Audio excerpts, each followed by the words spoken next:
রাতের বেলা কনকনে শীতের মধ্যে চলে আসছি খেজুরের রস খাওয়ার জন্য। টাটকা গাছ থেকে পেরে খাওয়ার মজাই আলাদা। আর এইটা মাত্র এলাঙ্গা থেকে 5-6 কিলোমিটার দূরেই পাওয়া যায়। হ্যালো ভিউয়ার্স, আসসালামু আলাইকুম। আশা করি সকলে ভালো আছেন। আমরা এখন আছি এলাঙ্গা টু যমুনা সেতু হাইওয়ে রোডের পাশে। হাতিয়া স্টেশন থেকে 15-20 কদম দূরে। আমরা দুইটা বাইক নিয়ে 5 জন আসছি খেজুরের রস খাওয়ার জন্য। মানিক, মনির, মারুফ আর একটা ছোট ভাই আসছে। কোনো প্রকার প্ল্যানিং ছাড়াই মন চাইলো তাই রস খেতে চলে আসলাম। বাইক দুইটা হাইওয়ের পাশে রেখে আমরা পুকুরের পাড়ের দিকে যাচ্ছি রস খাওয়ার জন্য রাতের রস অভিযানে।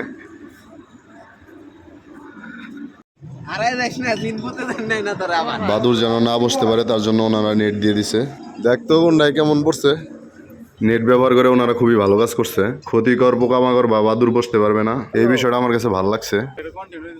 হ্যাঁ অবশ্যই। হ্যাঁ তুই তো আসছিস। আসেন দিই কোন পাশে চলেন। নগদ নগদ পায়রা খাই তবু। হোন্ডা তো নেই, ঠিক আছিল গাড়িটা উচিত ছিল।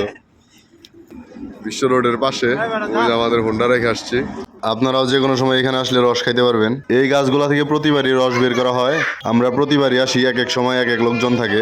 এই জায়গাটা মূলত সরকারি জায়গা, যারা লিজ নিছেন তাদের কাছ থেকে এক এক সময় এক এক লোক গাছ কিনে নেয় রস পাড়ার জন্য। গতবার যে 2 জন লোক আসছিল ওনারা এইবার আসে না, এবার অন্য গ্রুপ আসছে। ওনারা এখন আমাদেরকে রস পেরে দিবে। ওনারা একজন রস পাড়তেছে আর এই পাশে আমাদের গ্রুপ বসে গেছে রস খাওয়ার জন্য সিরিয়াল দিয়ে। আমাদের জন্য রস পেরে নিয়ে আসছে। আমরা এক একজন 2-3 গ্লাস করে রস খেয়ে ফেললাম। একদম তরতাজা গাছ থেকে পেরে খাওয়ার মজাই আলাদা। অনেক মিষ্টি এবং সুস্বাদ ছিল। আমাদের সবার কাছে অনেক ভালো লাগছে। প্রাকৃতিকভাবে সংগ্রহ করা এই রস শুধু স্বাদই না, এতে অনেক উপকারিতাও রয়েছে। আমি যতটুকু জানি শরীরের শক্তি বৃদ্ধি পায়, হার্ট ভালো থাকে, রোগ প্রতিরোধ ক্ষমতা বাড়ায়। তাই খেজুরের রসকে অনেকে প্রাকৃতিক গ্লুকোজ বলে। আরো অনেক উপকারিতা রয়েছে, সবগুলো আমার জানা নাই। মানুষ সকাল সকাল আসে খেজুরের রস খাওয়ার জন্য, আমরা রাতের বেলায় আসছি। আমি খাম না। মানিক আমাদের মুখের এক্সপ্রেশন দেখে খাওয়ার জন্য অস্থির হয়ে গেছে। রসটা অনেক মিষ্টি ছিল। আপনারা এই শীতে কে রস খাইছেন কমেন্ট করে জানাবেন।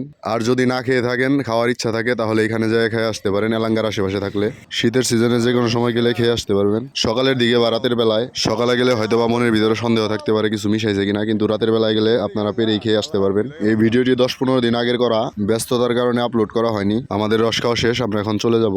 সম্পূর্ণ ভিডিওটি দেখার জন্য আপনাকে অসংখ্য ধন্যবাদ। ভিডিওটি ভালো লাগলে লাইক, কমেন্ট, শেয়ার করে পাশে থাকবেন। সকলে ভালো থাকবেন। আসসালামু আলাইকুম।